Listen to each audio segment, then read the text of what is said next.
with you guys. And Meredith, thank you so much for playing co-host on this one. I have to. I saw this game last night when we did the little presentation. Yeah, yeah. You guys had to sit down with Greg, and it just looks so gorgeous. Thank you. Yeah, the game looks really incredible. It's so great to finally have it out there. Obviously, you guys did Entwined a while ago. You've been kind of toiling away at Concrete Genie in the shadows of the SIEA campus for the last couple years, last few years? Yeah. Yeah. We are coming up on 3 years Yeah. on this, so it's been a substantial investment. Yeah. Yeah, we've been given a lot of time. Well, the game looks absolutely gorgeous. We actually have some gameplay footage here that we can take a look at. You guys actually just showed off some gameplay last night. Yeah, we announced the game in Paris, Yeah. which was super exciting. You were there. Yeah. And one of the questions that we got asked a lot was, so how does the painting actually work? And we thought that PSX would be a great place to debut the painting live for the first time. And so Jing, our designer, is over there painting away. Oh, great. And what we wanted to kind of show and emphasize is how easy it is to make something beautiful in the game. And one of our most important player fantasies is making anybody feel like they could be an artist. And so we use the motion controller and the DualShock 4, which is a really accessible and intuitive way to do it, to guide that cursor around.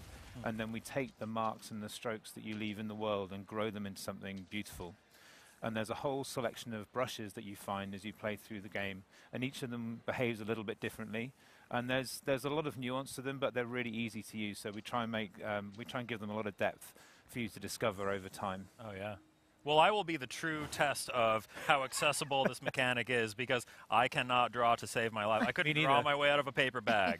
So we'll see. I'm really looking forward to getting my hands on it for myself. I just love the idea that you're actually using the controller. It's not like you're moving sticks or anything. I think that does make it more accessible to people because it's such an organic thing to do. You're like, oh, I want the branch to go this way. You know when you were a little kid and you would like play video games for the first time, and every time you wanted to jump, you would do this with it, or maybe that was just me, I don't know. But I feel like that's such an intuitive thing. We're like, I want the branches to grow this way. That's exactly That's right. a brilliant idea. Yeah, we very much wanted them to feel like they're animated and like they're coming alive, so each stroke has life. Yeah, Yeah. Rather than they're not very much not stickers, but animated strokes. How many different prototypes of this mechanic did you guys go through before you landed on this iteration?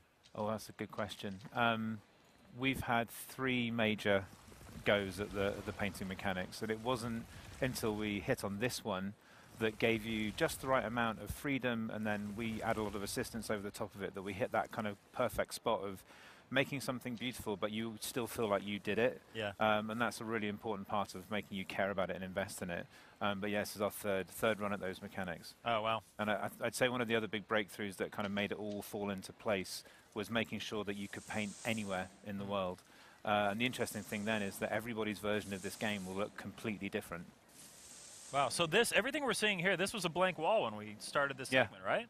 Yeah. That's impressive. I just love the idea that we're taking, if you look at this landscape, it's like, almost looks like this like grungy, like old London, you know, like we're at the turn of the century. Everything's really gray and gritty. And we're adding all this beautiful color and taking something that's like so dark and almost scary looking and turning it into something gorgeous. Yeah, we actually had multiple iterations on the world as well. And we knew that the environment needed to have a certain look that would be a good backdrop for that. So that the color really pops, but you feel the sense of satisfaction of making it look bright and colorful. But that being said, the world itself still has this kind of eerie, mysterious, beautiful vibe that makes you want to explore it in its own way as well.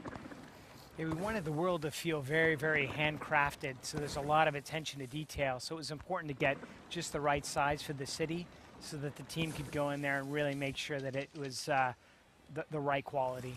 So yeah, I love the creative aspect of this, and I'm completely sold on it. But what makes this a game? What is your what's your gameplay loop? What's it feel like when you actually settle down to start playing it? Good question. So this is just one small part of it. It's a key mechanic in the game, but it really is a fully featured third-person action adventure game. Ah, okay. And one of the most important themes in the game is bullying. And so that obviously lives in the gameplay too. And there's a bunch of kids in the neighborhood that are kind of giving Ash a hard time. And so they exist in the world as AI, and they put pressure on you and chase you around while you're trying to paint and make the place beautiful. And then another really important part of the gameplay loop is the creatures that you make. And there's puzzles in the world that kind of block your progress. and you have to make creatures that have different abilities to help you solve these puzzles. And so how you paint them affects their personality, and then the colors that you pick give them different abilities as well. So if I paint a red creature with a red body, he has fire abilities. Or if I paint one with a yellow body, they have electricity as their kind of superpower. And then you kind of collaborate with the creatures and guide them around and solve puzzles together. Great. Now, are there certain times where you have to do a specific picture on a specific wall to unlock something, or are you really just free-form painting wherever you like? Good question. We used to be that specific, but now what we do is we let you do have to paint in certain specific places. There's some kind of magically resonant places where you have to do a certain painting, but how you paint it is still completely up to you. Nice. So we never judge your painting. We never say you're doing it wrong or that's not good enough. Or You might say that So when you're I fine. start playing. Like I said. because we want to make sure that nobody feels like they can't experiment and have fun with So it. like this purple glow that we're seeing, is that one of those areas where you know you need to paint something there? That's actually one of our other themes in the game, which is the town is polluted.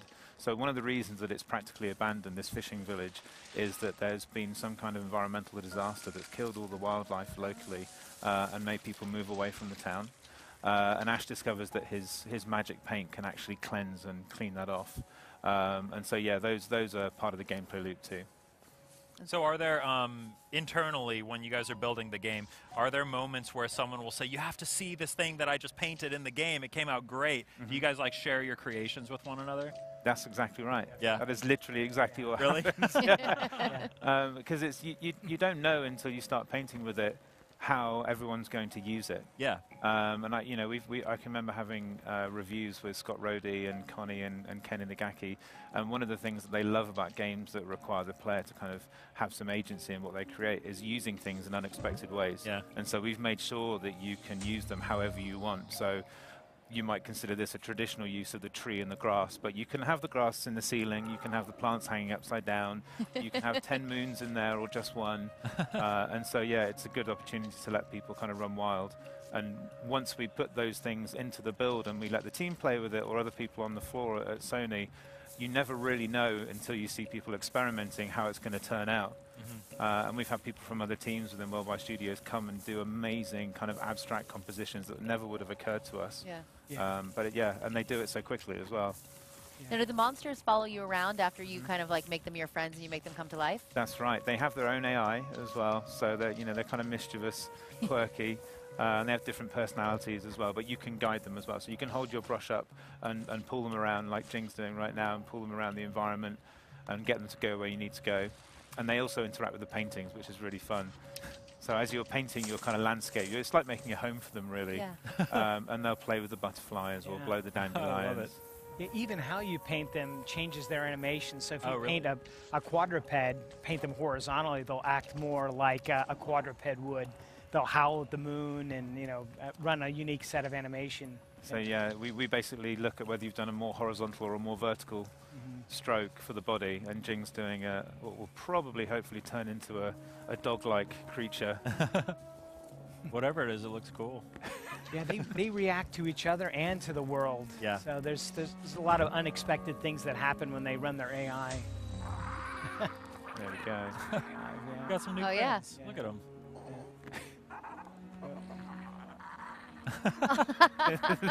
I love it. So you guys are a pretty small team. I think you mentioned 14 people? There's 14 core team members, and we have a couple of other interns and contractors at some given time, depending on what stage we're at. But That's yeah, incredible. we're small. Yeah. 14 people. It's amazing to see what a small team like you guys can do when you have so much heart, so much passion for what you're doing. And time as well. I think it says an awful lot that we have the support from the company to spend this much time in getting something right. But yeah, I believe we're the smallest first-party team globally in PlayStation. Wow. Really? Wow. Well, you guys are somehow with the smallest team, you're making the game that I am probably most excited for. That's great to hear. And I love the shirts. I know you guys debuted those shirts last night. Yes, did you get one yesterday? That No, was fun. there was a crowd as we were walking out. They were swarming all the tables. I'll have to I will get one for you. Wonderful. We'll make sure that you guys It's have really, really beautiful. I love the art design. Awesome. That was done by Lansing, our character illustrator. Yeah. Oh, nice. Yeah. So one other thing I wanted to touch on is the soundtrack. because there was the reveal trailer, which had this beautiful song, which we actually revealed on PlayStation's SoundCloud page. If you go there, you can listen to that track from the reveal trailer. It's beautiful. Who's working on the music? So we are really fortunate to be working with Sam Marshall again.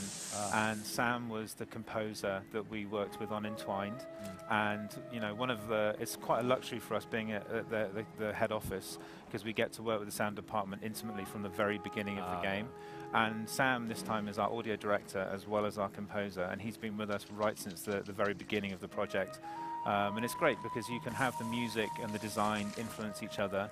Sam's a fully contributing member to all of the brainstorms on team, and so it's just been wonderful. I mean, it's one of my favorite game soundtracks I've ever heard. It's, from what I've heard, it's just beautiful so far. They're using my favorite brush right now. It's the Aurora Borealis brush. That's my favorite too. I love that one. I love that it changes. It's got this like beautiful, like variegated movement to it. Yeah. All of the paint really does come to life on these like flat, you know, gray brick buildings. Not just in like the vibrancy of the colors, but in the actual movement of it all. Yeah. It's really impressive. So, yeah, I think we're just about wrapped up here, but before we let you go, anything else you wanted to say to the fans? Thank you so much for the amazing response that we've had. It's been really overwhelming walking the floor, having people come up to us and say how excited they are about playing the game. And we can't wait to tell you more about it next year. There's so much more to show. And so in 2018, we're going to be focusing more on the action parts of the game as we lead up to release, Great. Well, Dominic, Jeff, Meredith, thank you all for taking the time here. And, yeah, we'll hear more from you guys soon. That's Concrete Genie. It's coming to PlayStation 4. I hope you'll stay tuned because we have a lot of great panels and more interviews coming up. Up next, we're going to take a new look at Ghost of Tsushima.